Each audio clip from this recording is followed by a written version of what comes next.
খায়, কিন্তু চায়নার মানুষ সরাসরি জীবন্ত যোগকেই স্যুপ বানিয়ে খেয়ে ফেলে। আর এর জন্য ফার্মিং এ যোগ চাষ করা হয়, কিন্তু এগুলো চাষ করার জন্য রক্ত কোথা থেকে আসে? আর এই যোগ দিয়ে তারা এমন এমন ধরনের মেডিসিন তৈরি করে যা মানুষের যৌবন ফিরিয়ে আনতে সক্ষম। শুধু তাই নয়, তারা সাপের রক্তের বিশেষ ওয়াইন খায়। এছাড়াও বিষাক্ত সাপ তারা এতটা ভয়ঙ্কর ভাবে খায় এবং চাষ করে যা দেখলে আপনি অবাক হয়ে যাবেন। এছাড়াও সাপের পিত্তথলি দিয়ে তারা কি করে তা নিঃসন্দেহে আপনাকে অবাক করবে। শুধু তাই নয়, চায়নার ফার্মে এমন অদ্ভুত মাছ চাষ করা হয় যেটি চায়নার মানুষকে তরুণ আর শক্তিশালী বানাতে কাজ করছে। কিন্তু কিভাবে? এছাড়াও ফার্মে এদেরকে কিভাবে চাষ করা হয় সবকিছু জানতে চলেছেন আজকের এই ভিডিও। আন্ডার ফিশ ফার্মিং চায়নাতে এটি ওয়াং ফিশ নামেও পরিচিত। এটি পৃথিবীতে 170 মিলিয়ন বছর ধরে বেঁচে আছে। যদিও এরা বর্তমানে খুবই রেয়ার, প্রায় বিলুপ্তির পথে, তাই এদেরকে দেখতে পাওয়া যায় না বললেই চলে। যদিও এরা মাছ, কিন্তু হঠাৎ দেখলে মনে হবে আপনি কোনো কুমির অথবা এই প্রজাতির কিছু একটা দেখেছেন। খুবই অদ্ভুত দেখতে এই প্রাণীটি চায়নায় খুবই জনপ্রিয় একটি মাছ। চায়নাতে বিভিন্নভাবে এই মাছ খাওয়া হয়, কেননা তারা মনে করে এই মাছের মধ্যে রয়েছে প্রচুর পরিমাণে পুষ্টি উপাদান এবং ঔষধি গুণ। এমনকি সেখানকার মানুষ মনে করে যেহেতু এই মাছটি এত বছর ধরে পৃথিবীতে বেঁচে থাকতে পেরেছে,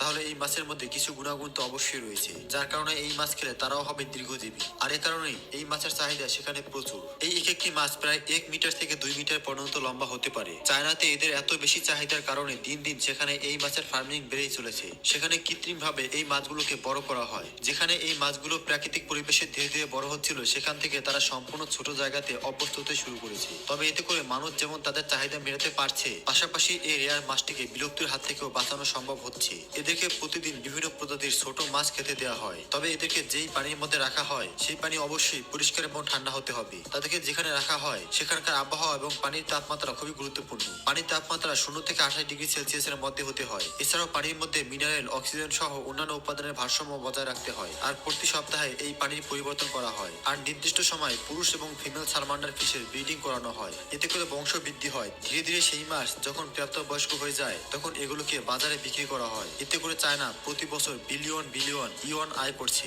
চায়নাতে এই মাছ খুবই জনপ্রিয়। সেখানে এই মাছ প্রতি কেজি 140 থেকে 150 ডলারে বিক্রি হয়।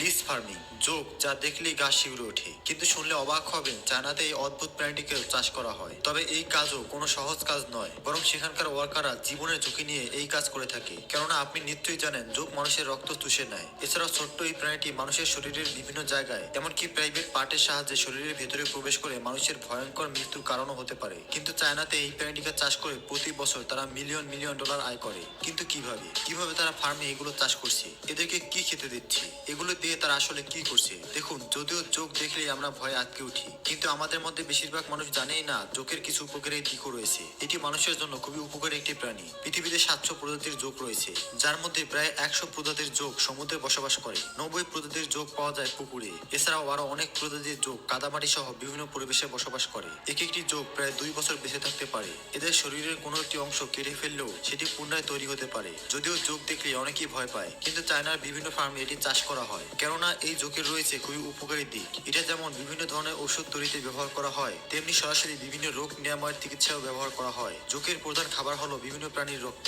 এছাড়াও যোগ শামুক এবং কেঁচো খায়, তাই ফার্মে এদেরকে লালন পালন করার জন্য মূলত এগুলোই দেওয়া হয়। এরপর ধীরে ধীরে তারা ডিম পারে। কাদামাটির মধ্যে সেই ডিম রাখা হয়, আর একটি নির্দিষ্ট সময় পর ডিম থেকে বাচ্চা বেরিয়ে আসে, যেগুলোকে ফার্মে বিশেষ পানির মধ্যে রাখা হয় এবং নিয়মিত খাবার দেওয়া হয়। এরা যখন প্রাপ্তবয়স্ক হয়ে যায়, তখন এদেরকে রোদে শুকিয়ে বিভিন্ন ঔষধ তৈরি করার জন্য মেডিসিন বিভাগে পাঠিয়ে দেওয়া হয়। এছাড়াও এর সাহায্যে প্রাচীনকালের ঐতিহ্যবাহী ওষুধও তৈরি করা হয়, যে ওষুধ দ্বারা চিকিৎসার জন্য রোগীকে খালি পেটে এই শুকনো যোগের তৈরি ওষুধ খাওয়ানো হয়। এছাড়াও প্লাস্টিক সার্জারিতে এই যোগ ব্যবহার করা হয়। এদের সাহায্যে মানুষের চেহারা এবং স্তনের বিভিন্ন প্লাস্টিক সার্জারির চিকিৎসা হয়। এছাড়াও এই যোগ মানুষের শরীরে থাকা বিভিন্ন ধরনের ব্যাকটেরিয়া ধ্বংস করতে পারে। শুধু তাই নয়, এটি ব্লাড লস সহ মানুষের আরো বিভিন্ন ধরনের রোগ দূর করতে পারে। এছাড়াও তৈরি করতে পারে অ্যান্টিবডি, যার কারণে প্রতি বছর চায়না এই যোগ চাষ করে ইউরোপ, আমেরিকা সহ বিভিন্ন দেশে রপ্তানির মাধ্যমে আয় করছে মিলিয়ন মিলিয়ন ডলার।